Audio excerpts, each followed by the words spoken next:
Bonjour et bienvenue sur Charging Station pour un nouveau grand essai électrisant, celui aujourd'hui du Leapmotor B10. Cet essai vous est proposé par Arval, solution de leasing pour professionnels et particuliers. Autoscout24, la plus grande plateforme en ligne de vente de voitures neuves et d'occasion en Europe. Et Luminus, des solutions de recharge qui vous suivent partout. Ce n'est pas un secret si vous êtes des habitués de la chaîne, je n'ai pas été vraiment convaincu, c'est le moins qu'on puisse dire, par la T03, la citadine de Leapmotor et également le SUV familial C10, des voitures qui au moment où je les ai essayées n'étaient pas parfaitement recommandables en raison de la présence de trop nombreux bugs, des bugs qui depuis paraît-il ont été corrigés et croyez-moi, c'était bien nécessaire. Je démarre chaque essai sans aucun a priori, c'est valable pour tous les constructeurs, y compris pour Leapmotor. C'est donc avec plaisir que j'ai récupéré les clés, ou plutôt la carte de démarrage de ce Leapmotor B10, avec l'espoir que le constructeur a tiré les leçons du passé et propose d'emblée un produit parfaitement adapté au marché européen.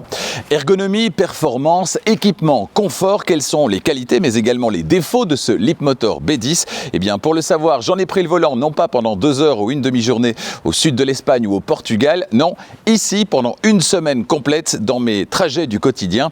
Toutes les réponses aux questions que vous vous posez se trouvent donc dans cet essai. Allez, avant de démarrer, vous ne l'avez pas encore fait, faites-le maintenant, abonnez-vous à Charging Station et n'oubliez pas d'activer la clochette des notifications pour être prévenu dès qu'une nouvelle vidéo électrisante est disponible. La prochaine, ce sera dans quelques jours le premier trajet et ensuite le grand essai. On ira chez Kia. Alors, dans 2 semaines, on essaiera le PV5, l'utilitaire également disponible en version transport de passagers. Mais la semaine prochaine, on va démarrer avec le V5, le SUV qui se situe entre le V3 et le V9. Qu'est-ce que ça donne? Je passerai une semaine au volant comme à chaque fois et vous saurez tout. D'autres essais électrisants arrivent durant les prochaines semaines. La liste a été un petit peu chamboulée, d'ailleurs le planning a été un petit peu modifié. Je vous détaille tout ça à la fin de la vidéo. À l'extérieur, le Leapmotor B10, il a un chouette petit look, certainement pas le plus original, mais il est plutôt sympa. C'est un petit C10 en mieux, je dirais, c'est moderne, dans l'air du temps. Il y a une chouette personnalité qui se dégage de cette voiture, avec la signature lumineuse à l'avant par exemple, les phares qui sont déportés en partie basse pour se faire oublier dans la partie noire du bouclier, c'est la tendance. À l'arrière, la marque s'écrit en grand, et là aussi, on a une signature lumineuse assez travaillée avec un bandeau qui occupe toute la largeur. Ça aussi, c'est très tendance. Petit bémol tout de même, l'absence d'essuie-glace à l'arrière. Cette semaine, il n'a pas fait très beau, c'est rien de le dire. Et donc, ce que je voyais dans le rétroviseur intérieur a ressemblé à ça durant toute la semaine. C'était pas génial. Ce B10, il est bien dessiné, pas de faute de goût. De profil, on remarque cette partie, sorte de badge situé sur l'aile avant de chaque côté. Ça me fait penser d'ailleurs un petit peu au Lynk & Co 01, si on s'en souvient. Et vous, que pensez-vous de la ligne de ce Leapmotor B10? Est-ce qu'elle vous séduit ou pas? Eh bien, dites-le moi dans les commentaires. D'un point de vue technique, une seule configuration est proposée avec un moteur électrique synchrone à aimant permanent qui ne se situe pas à l'avant mais bien à l'arrière. C'est donc une propulsion qui repose sur la nouvelle plateforme Leap 3.5 de Leapmotor, une plateforme où les composants ont été disposés de manière optimisée par rapport à la plateforme 3.0. Cette plateforme, on va la retrouver également dans les entrailles de la berline B05, la Leapmotor B05, qui sera à l'essai d'ailleurs sur Charging Station en 2026. Une voiture très très attendue, proposée elle aussi à un prix particulièrement intéressant, avec un chouette petit look également. Voiture qui visiblement vous intéresse pas mal puisque vous avez été nombreux à la mentionner dans les commentaires de la vidéo premier trajet de ce Leapmotor B10. Concernant le poids, la finition d'entrée de gamme, ce sera 1780 kg, 1845 kg pour cette finition supérieure, et concernant la charge tractable, ce sera 750 kg, que la charge soit freinée ou non freinée. Sous le plancher, entre les 4 roues, on va retrouver la batterie qui va alimenter le moteur électrique, une batterie LFP lithium fer phosphate, batterie LFP qu'on peut a priori recharger au quotidien à 100%, même si le constructeur, et c'est important de respecter les prescriptions du constructeur, recommande une recharge optimisée à 80%. L'autonomie maximale 361 km avec la petite batterie et jusqu'à 434 km sur cette version Pro Max équipée de la grosse batterie. Alors ça, c'est la théorie, on verra dans la suite suite ce que ça donne dans la vraie vie. Pour recharger la batterie, ça va se passer à l'arrière du côté droit et quand on ouvre la trappe, on constate qu'il n'y a pas de joint en caoutchouc ici. Ça veut dire que, évidemment, nécessairement, il y a un petit cache à retirer sur les deux connecteurs AC. Le connecteur en partie supérieure, connecteur de type 2 pour la recharge sur le courant alternatif, celui qui circule dans nos rues et dans nos maisons. C'est la recharge du quotidien et c'est là qu'on aime en général avoir un accès direct sans avoir de petit cache à retirer, mais c'est pas bien grave. Puissance du chargeur embarqué, c'est 11 kW et ça va permettre, avec la grosse batterie qui équipe cette voiture d'essai, eh bien de passer de 5 à 100% en 8 heures à peu près. Notez que sur le 30-80, on est sur 2h30 avec la petite batterie, 3 heures avec la plus grosse batterie.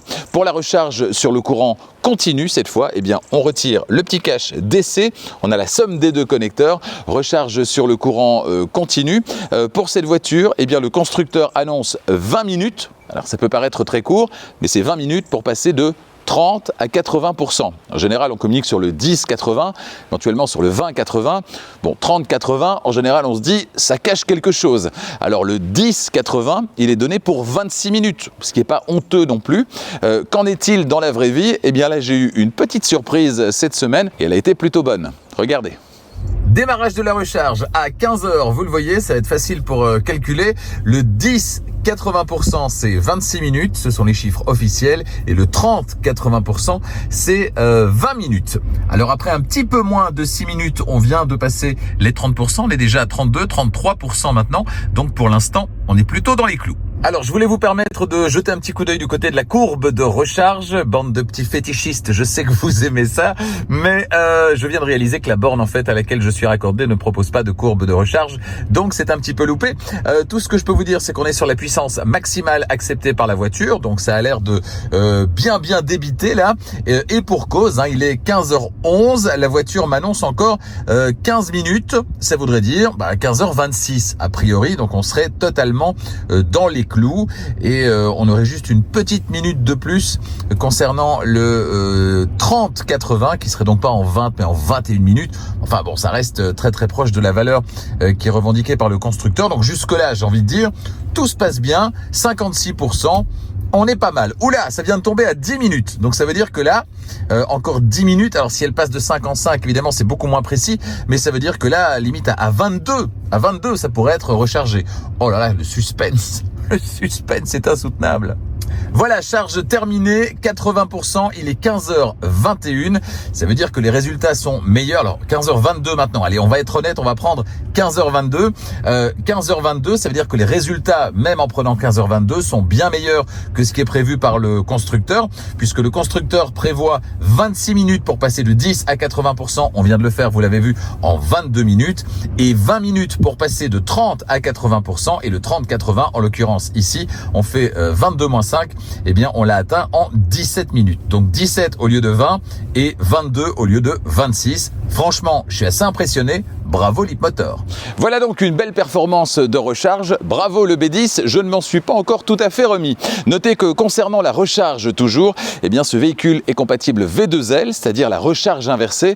Vous allez pouvoir, moyennant branchement d'un adaptateur sur le port de recharge, eh bien alimenter des appareils électriques externes. C'est possible de série avec cette voiture. Toujours concernant la recharge, Luminus, partenaire de Charging Station, vous propose des solutions de recharge qui vous suivent vraiment partout, à la maison, au travail, mais également sur la route. Luminus, ce sont des bornes de recharge de dernière génération pour vous permettre de recharger votre nouvelle voiture électrique dans les meilleures conditions et surtout au meilleur prix. Si vous voulez découvrir l'offre de Luminus, et certainement si vous rechargez à la maison, eh bien rendez-vous sur luminus.be/e-mobility. L'ouverture du haillon, elle est électrique sur la finition supérieure uniquement. La capacité du coffre en configuration 5 places, 420 litres. C'est correct sans plus. D'autres font mieux dans la catégorie.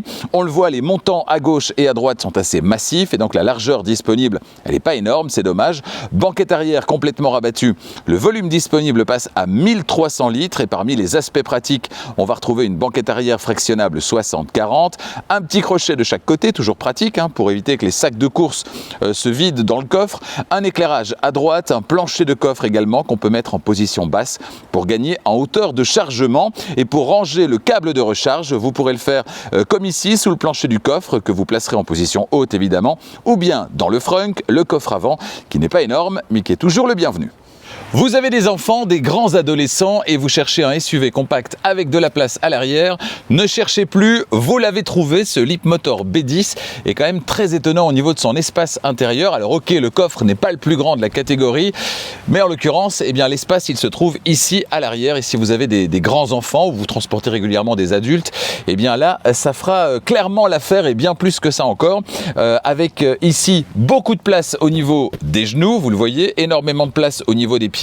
Alors on pourrait avoir une banquette située un peu plus haut et donc un meilleur angle ici, mais franchement j'ai connu bien pire et donc ça se passe vraiment bien dans cette voiture. On est super bien assis, c'est confortable. Alors ça le sera peut-être un petit peu moins sur la place centrale puisqu'il y a la présence de la coudoir centrale, uniquement d'ailleurs sur la finition supérieure, mais globalement franchement on est vraiment bien installé. Si on part du haut et qu'on descend au niveau de l'équipement, qu'est-ce qu'on a ?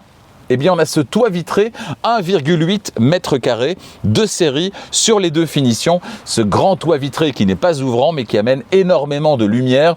Une belle sensation également à l'intérieur d'espace et un Vélum électrique, s'il vous plaît. Et ce, je le rappelle, dès la finition d'entrée de gamme, c'est très bien. Alors, si on descend, qu'est-ce qu'on a ? On voit les sièges qui sont ici en simili-cuir. Vous le voyez. On parlera de tout ça quand on sera à l'avant dans un instant et certainement sur la route. Et puis, en partie inférieure, on a des poches aumônières à l'arrière des sièges avant et à l'arrière de la console centrale, la buse de ventilation. En dessous, on a une prise USB-C et une prise USB-A. Et puis, tout en bas, un petit bac qu'on peut ouvrir, qui bascule. Un petit bac qui peut contenir pas mal de choses. Voilà, qui est plutôt malin également. On a un plancher, vous le voyez, qui est parfaitement plat.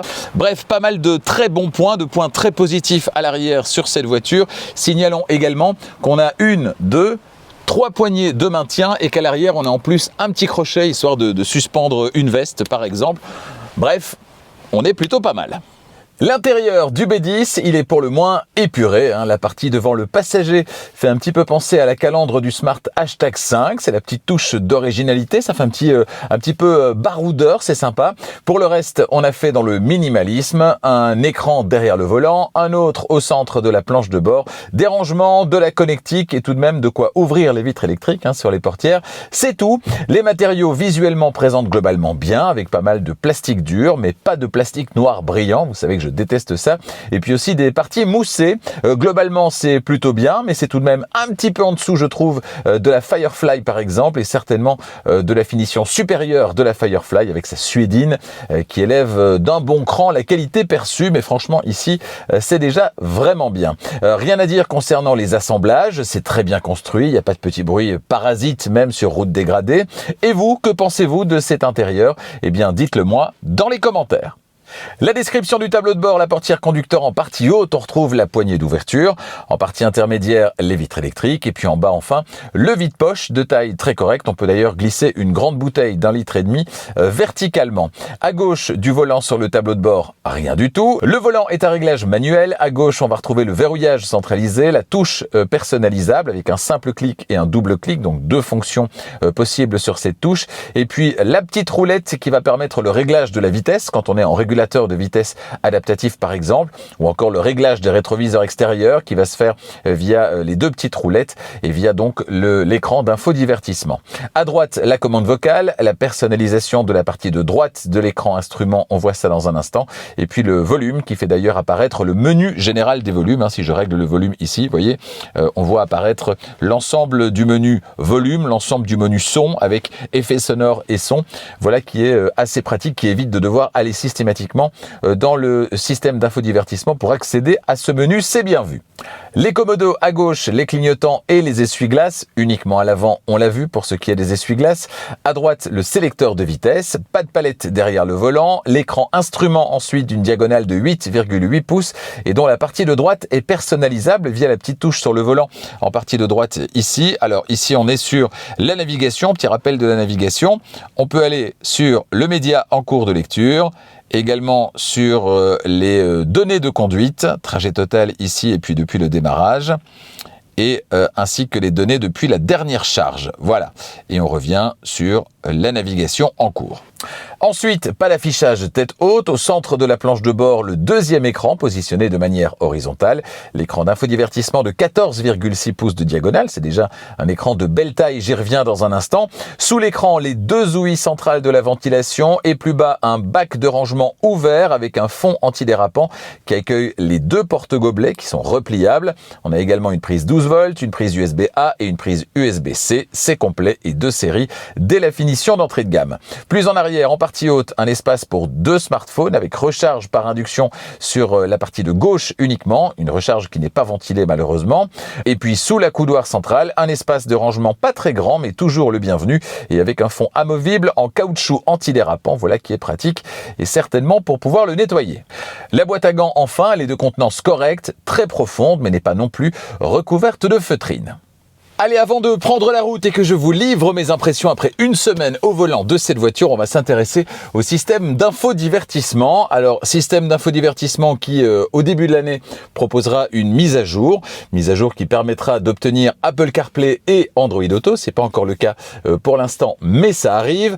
Au niveau de la fluidité du rendu, franchement, c'est très convaincant. Vous voyez les petites animations ici avec les petites étoiles, c'est assez sympa. Alors, j'aime bien les systèmes en général assez sobres. Je suis pas fan, par exemple, de ce qu'on va retrouver chez Smart avec les petits animaux, etc. Mais ici, voilà, je trouve ça plutôt élégant finalement. Le système proposé donc sur ce B10 avec un écran de belle taille, on l'a vu. La voiture qui est présentée ici, vous le voyez, c'est très très fluide dans la bonne couleur. Je trouve ça important, c'est assez sympa. On peut évidemment accéder à différentes fonctions. Ici, par exemple, je peux ouvrir le coffre très facilement. Voilà, je pousse dessus et je le referme. Voilà. Donc ça, c'est assez pratique finalement. Et le visuel revient dans sa position de base. Donc on va pas faire toutes les fonctions là, mais il y en a quelques-unes disponibles si on fait le tour de la voiture. Alors en partie inférieure, on a des widgets, vous le voyez, avec l'accès à des fonctions de navigation, le média en cours de lecture, les informations de conduite et également la pression des pneus. On peut personnaliser tout ça simplement en laissant le doigt appuyé sur un des widgets.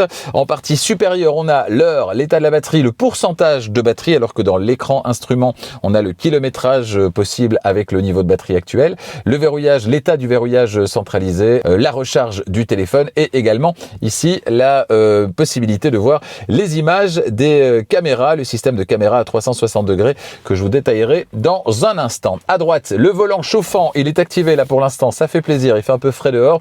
Toute la connectique également est disponible ici en partie de droite. Et puis en partie inférieure, on va retrouver au bas de l'écran un menu toujours disponible avec ici la petite touche maison qui va permettre de revenir sur cet écran par défaut. Et ce menu en partie inférieure, on va aussi pouvoir le personnaliser. Alors pas totalement. Si j'appuie par exemple sur une des icônes, on voit que ici, retour vers la page par défaut, c'est fixe. Ici, l'accès aux différentes applications, c'est fixe.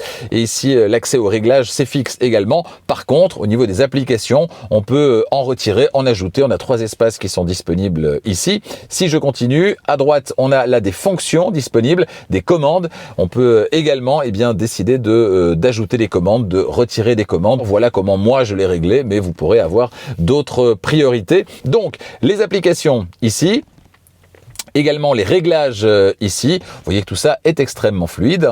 Un menu réglage dans lequel pour l'instant on doit encore aller notamment dans la partie ADAS si on veut couper certaines choses à défaut d'avoir un raccourci, mais paraît-il ça pourrait arriver. Alors moi les paraît-il, bon j'aime bien, je ne crois que ce que je vois, vous voyez, donc j'aimerais bien être certain que ça va arriver et pas vous faire de fausses promesses, mais bon voilà, a priori ça devrait arriver parce que sur la T03 et sur le C10, je dois bien le dire, ça a fini par arriver.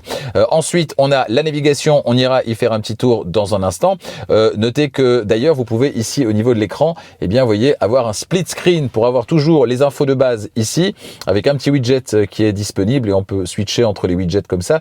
Et à droite la partie navigation, ici on va la mettre en plein écran. Ici, on peut avoir l'accès aux données audio qui ne sont pas la radio, donc musique Bluetooth et médias USB. Ici, la caméra 360. Alors, la caméra 360, qu'est-ce que ça raconte ? Moi, je trouve qu'elle fait le job. Alors, la définition pourrait être encore un petit peu meilleure. On rêve toujours d'avoir du Full HD, mais c'est pas toujours le cas. Cela dit, on peut avoir un accès rapide ici à ce qui est jantes. Ça, si vous voulez pas abîmer vos jantes sur des grosses bordures, notamment si vous allez au fast-food. C'est le cas classique avec généralement des grosses bordures à gauche et à droite pour le petit chemin que vous allez devoir parcourir dans le drive. Eh bien, ici, vous allez pouvoir protéger vos jantes. Ici, alors, on va revenir en arrière. Ici, la vue grand angle arrière. Ici, des options. Châssis transparent, c'est le cas, vous le voyez à gauche, trajectoire dynamique ou alerte de recul. Alors, châssis transparent, c'est très pratique, on l'a déjà dit. Effectivement, là, évidemment, il n'y a pas de caméra sous la voiture, mais la caméra avant et la caméra arrière vont respectivement, si vous reculez ou si vous avancez, simuler un passage des images en dessous de la voiture et donc faire comme si vous aviez une vue par transparence. C'est très pratique quand vous garez votre voiture de manière précise sur deux bandes de dalles engazonnées. C'est le cas chez moi, raison pour laquelle j'y suis particulièrement attaché. Vue 3D également comme ceci. Bon, c'est peut-être un petit peu plus gadget. On va revenir sur l'écran par défaut. Ici, on a accès au menu chauffage et ventilation. Vous voyez que tout ça est très fluide, tout ça est assez évident en termes d'utilisation. C'est vraiment pas mal. Ici, on peut avoir directement l'activation ou la désactivation du système de ventilation. On va le désactiver, sinon on ne s'entendra plus. Ici, on l'a vu, le menu siège avec sur cette finition supérieure, on a la totale, volant chauffant, siège ventilé. C'est vraiment très très bien. Ensuite, ici, le désembuage rapide du pare-brise. Ça aussi, je vais le couper. Ici, l'air, soit l'air extérieur, soit le recyclage de l'air intérieur. Et puis ici, évidemment, le petit accès au volume. Voilà, et qui affiche du coup la même chose que quand on pousse sur la touche qui se trouve sur le volant. Alors, je vous propose un petit trajet vers Marseille. La batterie est à 36% de charge. Marseille, c'est parti. On va voir ce que la voiture propose. Marseille-France, itinéraire. Voilà, alors ici, la voiture va me proposer effectivement des stations. Station à 75 km, 75 km du point de départ, à 283, 285 et 271, 271 de la station précédente. Donc, elle m'indiquerait 4 arrêts de recharge. C'est ce qui est prévu par la voiture, 4 arrêts de recharge pour atteindre Marseille, alors que je démarre avec une batterie qui n'est pas chargée à 100%. Ça me semble extrêmement optimiste. Parce que si je reviens, voilà, on va regarder une nouvelle fois ce qu'elle propose. Alors, 283 km d'autoroute, 285 km d'autoroute et 271, 71 km d'autoroute entre chaque recharge. Ça me semble vraiment très, très, très optimiste. Donc, 4 recharges avec un démarrage à 36%, ce serait super. Et je pense pas qu'elle puisse réellement l'atteindre. Donc, si vous avez une expérience similaire avec cette planification d'itinéraire, n'hésitez pas à me dire ce que vous en pensez dans les commentaires. Est-ce que vous pensez que c'est réellement réaliste 4 arrêts de recharge avec un démarrage à 36% et plus de 270, 270, 280 km entre chaque recharge sur l'autoroute en France avec des limitations à 130, ça me semble réellement très très optimiste. On va le refaire une fois, voilà, 280, voilà, ça me semble pas du tout réaliste, c'est dommage. Oui, peut-être que là aussi il faudrait rectifier tout ça, ça ne me semble pas très très cohérent, mais dites-moi ce que vous en pensez dans les commentaires. Allez, on revient sur l'écran par défaut. Je vais maintenant sur la route vous expliquer quelle a été mon expérience pendant une semaine au volant de cette voiture. Pour démarrer, pas besoin de bouton de démarrage. En bonne électrique moderne, le B10 vous demandera juste pour s'élancer de choisir D ou R, donc marche avant ou marche arrière, avec évidemment le pied sur le frein. Les accélérations sont plutôt franches, certainement en ville où malgré une puissance qui est loin d'être stratosphérique, vous pourrez au feu vert laisser sur place pas mal de voitures thermiques à la motorisation un peu quelconque, le couple de l'électrique. Et puis c'est confortable aussi. Un confort qui passe entre autres par les sièges, ils sont en tissu sur la finition d'entrée de gamme, mais dès l'entrée de gamme, ils sont déjà à réglage électrique, dans 6 directions pour le conducteur, 4 pour le passager, pas mal. Sur la finition supérieure, ils sont également chauffants et ventilés, c'est la totale, et le volant, toujours en finition design, est lui aussi chauffant, on l'a vu tout à l'heure sur l'écran d'infodivertissement. Ce B10 en offre donc beaucoup en matière de confort, de siège, et c'est le cas aussi en matière d'aide à la conduite. Une politique commerciale tout compris, ça veut dire tout de série, certainement sur la finition supérieure.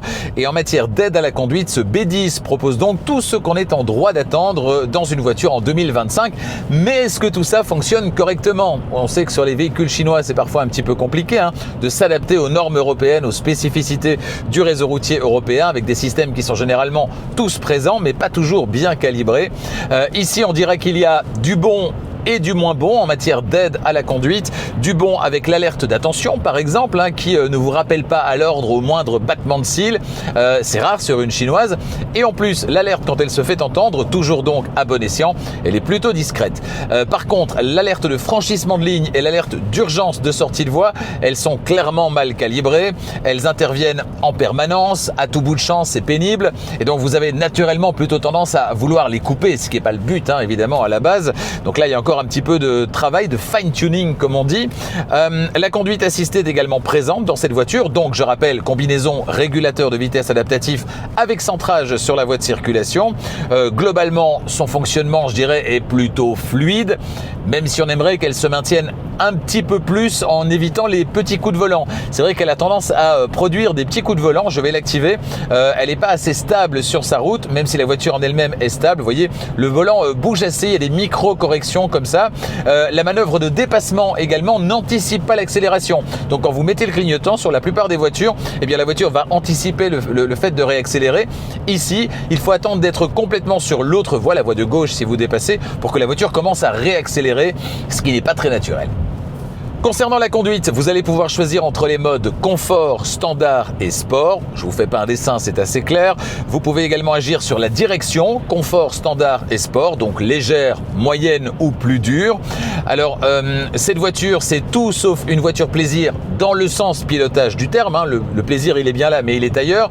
Les pneus chinois Linglong sont pas les plus convaincants en conduite plus dynamique, tout comme le comportement général de la voiture qui va avant tout plaire à ceux et celles qui cherchent une voiture confortable, sans volonté aucune de la malmener, de la conduire de manière plus dynamique. Si c'est votre cas, si vous aimez la conduite plutôt calme, tranquille, eh bien elle pourra sans problème vous convenir. Si par contre votre truc c'est de vous faire plaisir, là vous allez clairement rester sur votre faim.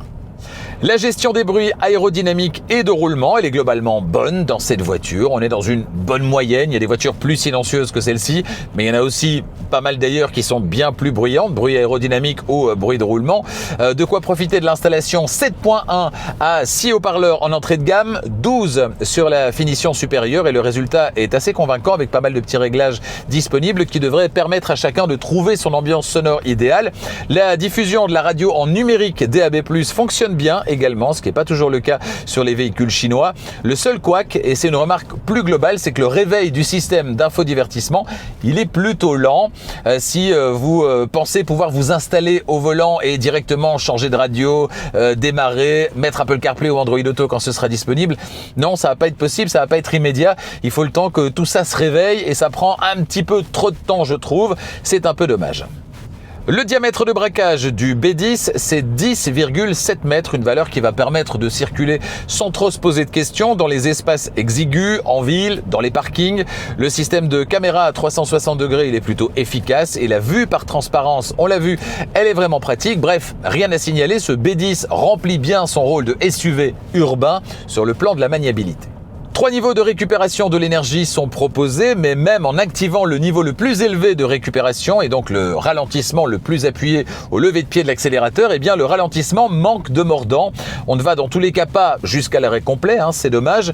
Attention, il y a également une fonction d'arrêt confortable qui va, comme son nom l'indique, permettre un ralentissement encore moins appuyé et donc plus confortable pour le confort des passagers, paraît-il. Donc si vous voulez un ralentissement le plus puissant possible, il faut désactiver cette fonction de confort, mais même comme ça, vous l'aurez compris, le recours à la pédale de frein, il sera inévitable pour obtenir l'arrêt complet. Une pédale de frein qui, cela dit, est plutôt bien calibrée, je le sens là encore ici, on a pas mal de mordants, elle n'est pas mollassonne comme parfois sur les voitures qui récupèrent l'énergie. Une petite mise à jour qui apporterait la vraie conduite à une pédale serait vraiment la bienvenue. Sur ce B10, les phares et les feux sont à technologie LED avec allumage et basculement automatique feu de route, feu de croisement. Voyez ce que ça donne dans l'obscurité. Cette semaine, aucun problème par rapport à ces phares et à leur adaptation aux conditions de circulation. Franchement, ça fonctionne bien. Le basculement feu de route, feu de croisement se fait toujours à bon escient. Sur la finition supérieure à l'arrière, vous avez également droit à une animation lumineuse. Ça ne sert à rien, mais c'est sympa. Et concernant l'éclairage d'ambiance qui est présent sur la finition design uniquement, eh bien, il propose une large palette de couleurs, de quoi permettre à chacun de trouver son ambiance intérieure idéale, de la plus sobre à la plus colorée. L'autonomie théorique, c'est jusqu'à 434 km en cycle mixte norme WLTP sur cette version Pro Max du Leapmotor B10. Alors j'ai opté la plupart du temps pour une conduite tranquille, comme à chaque fois, tout en conduisant de temps à autre de manière un petit peu plus dynamique. Et cette semaine, il a fait entre 2 et 7 degrés au thermomètre. C'est très froid et on le sait, les batteries, elles n'aiment pas le froid. Alors sur l'ensemble de cette semaine, j'ai parcouru un petit peu moins de 700 km avec au moins 2 trajets par jour de 50 km. Mes trajets domicile-travail du quotidien, avec à chaque fois une remise à température du véhicule qui dort dehors chez moi et dans un garage fermé sur mon lieu de travail. Alors je rappelle, 700 km, et c'est pour ça que je le précise, 700 km, si je l'ai fait en une fois, la voiture va se réveiller, va se mettre à température, la batterie, l'habitacle, et puis elle sera à température et je vais rouler 700 km, en imaginant que je peux le faire sur une seule charge. Donc je vais rouler pendant 700 km et j'aurai pas du tout la même consommation. J'aurai une consommation inférieure à ce qui est mon quotidien, à savoir 700 km, mais réalisé en 10, 15, 20 trajets peut-être durant cette semaine. Parce que là, à chaque fois, la voiture doit se remettre à température, certainement quand je démarre le matin et qu'il fait aux alentours de 2 degrés, comme c'était le cas cette semaine. Je vous rappelle que mes trajets domicile-travail se font majoritairement sur autoroute. Ça aussi, les électriques, elles n'aiment pas, ça a un impact sur la consommation. Et en tenant compte de tout ça, eh bien, je suis arrivé à une moyenne de 19,2 kWh au 100. Cette valeur, elle va m'autoriser un bon 300 km sur une recharge à 100%. Durant cette semaine, avec ces températures très très basses, c'est ce que j'ai observé, ça reste très correct, d'autant qu'on l'a vu avec 22 minutes pour passer de 10 à 80% au lieu des 26 en théorie. Donc c'est une belle performance, la recharge elle est assez rapide, certainement pour une voiture qui repose sur une architecture 400 volts et en plus recharge, on s'en souvient, qui a été effectuée cette semaine et donc par des températures très très basses. Franchement, chapeau. Je vous parle à présent des prix, les voici pour la Belgique, la France et la Suisse. Cette voiture d'essai est une version qui est la plus chère, en fait disponible en Belgique, à savoir la version Pro Max, donc la grosse batterie, avec en plus la finition supérieure design, prix de départ 33 400 €. Au niveau des options, on a une seule option qui est disponible sur cette voiture, il s'agit de la peinture métallisée. 6 peintures sont disponibles dans la gamme. On a ici du blanc, vous le voyez, c'est facturé 650 €, et le bleu qui est magnifique, et la peinture sans supplément, ne vous en privez pas. Prix total du coup pour cette voiture en Belgique, on est sur 34 050 €, tout compris. Il n'y a pas d'option supplémentaire à ajouter, c'est même pas possible, en fait il n'y en a aucune autre que la peinture métallisée, c'est vraiment du tout compris, et comme on est sur la finition supérieure, on peut vraiment pas faire plus complet. Vous voulez configurer votre voiture, votre Leapmotor B10, eh bien ça va être très simple. Pour toutes les informations, rendez-vous sur le site internet de Leapmotor qui correspond à votre pays. Toujours concernant le prix, Arval, partenaire de Charging Station, vous propose des solutions de leasing, de location longue durée pour les entreprises, mais également pour les particuliers. Alors pour les entreprises, ce sera le leasing opérationnel avec tous les avantages qui en découlent en termes de déductibilité évidemment, et puis de facilité de gestion au quotidien puisque c'est une formule tout compris. Vous avez pour le montant que vous payez mensuellement qui est toujours le même, eh bien la mise à disposition de la voiture, mais également tous les frais annexes, remplacement des pneus, assurance, entretien, taxes, etc. Tout est compris, il n'y a pas des mois où votre budget voiture va augmenter, il ne fluctue jamais.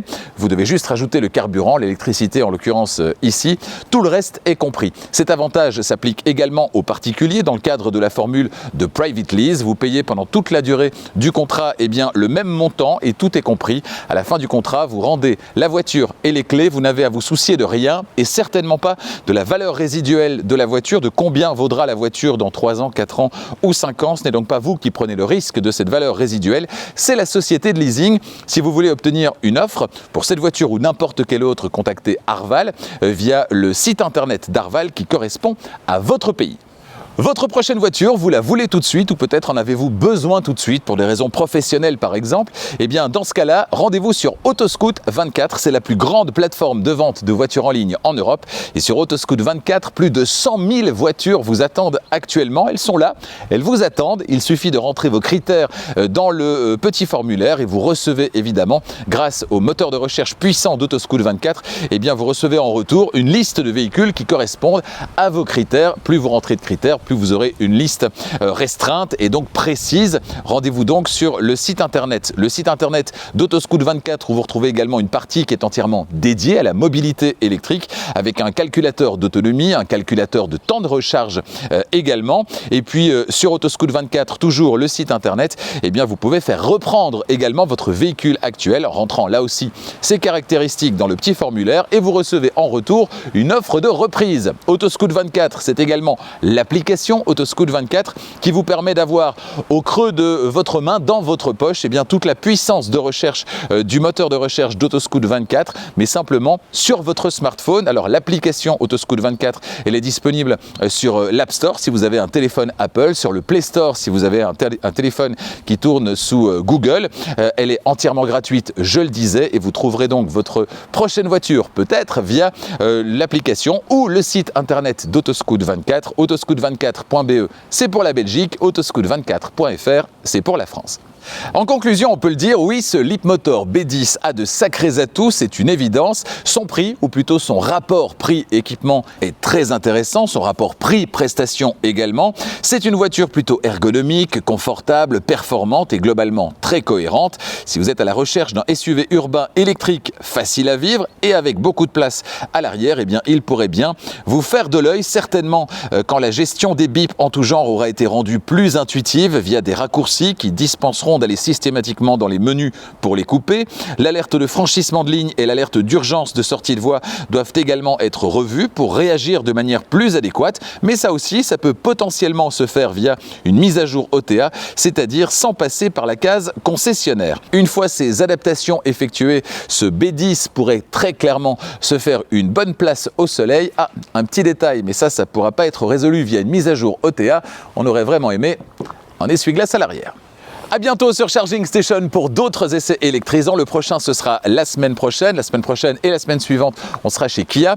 Dans quelques jours, tout d'abord avec le premier trajet et ensuite le grand essai du Kia EV5, SUV de taille intermédiaire entre le V3 et le V9. Et puis la semaine suivante, eh bien, je serai avec le PV5. C'est l'entrée de Kia dans le monde de l'utilitaire léger. En l'occurrence avec ce PV5, disponible donc en version utilitaire, mais je prendrai évidemment le volant de la version van, de la version transport de passagers, vous saurez tout là aussi. Version 5 places pour démarrer, 7 places disponibles en 2026. Voilà qui est prometteur, d'autant plus que l'ergonomie semble au rendez-vous, tout comme d'ailleurs un prix qui est plutôt intéressant. On détaillera tout ça ensemble. Ensuite, on ira chez Hyundai avec l'essai du Ioniq 9, grand SUV également, avec pas mal d'astuces, notamment à l'intérieur, histoire de faciliter la vie des familles. J'en prendrai le volant pendant une semaine et puis toujours pour les familles. Chez Tesla, ce sera le Tesla Model Y, mais en version d'entrée de gamme, la version standard, la version la plus dépouillée du Tesla Model Y. Est-ce toujours une Tesla? Eh bien, on fera le point ensemble sur Charging Station. Il était prévu normalement des essais avant la fin de cette année chez Volvo, la Volvo ES90, chez Nissan, la Nissan Micra, mais ces essais ont été reportés au début de l'année prochaine, une année 2026 qui s'annonce plus électrisante que jamais. Je peux vous dire qu'il va se passer pas mal de choses. Restez donc bien fidèles à Charging Station, comme vous l'êtes d'ailleurs chaque semaine. N'hésitez pas, si ce n'est pas déjà fait, à vous abonner à Charging Station et n'oubliez pas d'activer la clochette des notifications pour être prévenu dès qu'une nouvelle vidéo électrisante est disponible. Le vent se lève, je vais aller me mettre à l'abri. Merci encore de votre fidélité et à bientôt.